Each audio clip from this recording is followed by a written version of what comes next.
Here's Brody Brazil. Obviously, as all of this was going on between mid-April, May, and into June, the Golden Knights were on a tremendous Stanley Cup championship run. And so they were early in the playoffs when all this started. They kept advancing. And there was even one of the first hearings on SB 509 on Memorial Day, while I believe the Golden Knights were also playing a game that night. Was it that night? They were. So they were. How much of their success and their totally separate run, how much of it either clouded or influenced or overshadowed like this whole ballpark process? And maybe that's a reason why people aren't totally in tune with what's going on. Or not that excited. If there was something the day after the Stanley Cup win, the bill was passed. Right. I would say the fanfare was not there. It was essentially, it was just something that we knew was potentially going to happen, but was inevitable.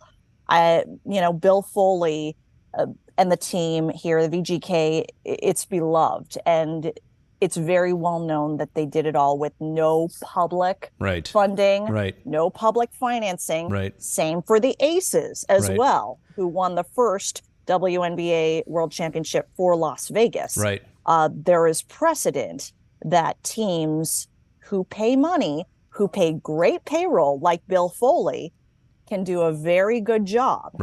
And so that's why it fell.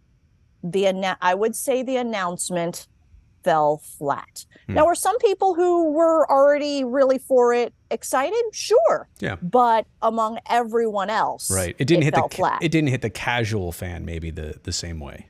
No, and I sent you that article, and I'll have my web team clip it for you. But there was an announcement just a couple days later. About the NBA team? Correct. Yeah. The Oakview Group, I believe it is, yeah. They had a meeting and they did a presentation. They had been looking at a plot of land for some time, and they are going to have a 100% privately funded $10 billion stadium plus development.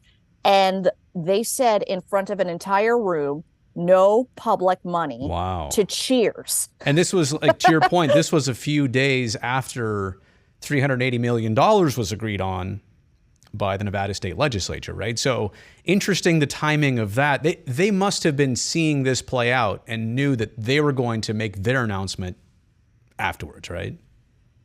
Absolutely. Although we didn't really know the timing. This meeting was planned prior. It was the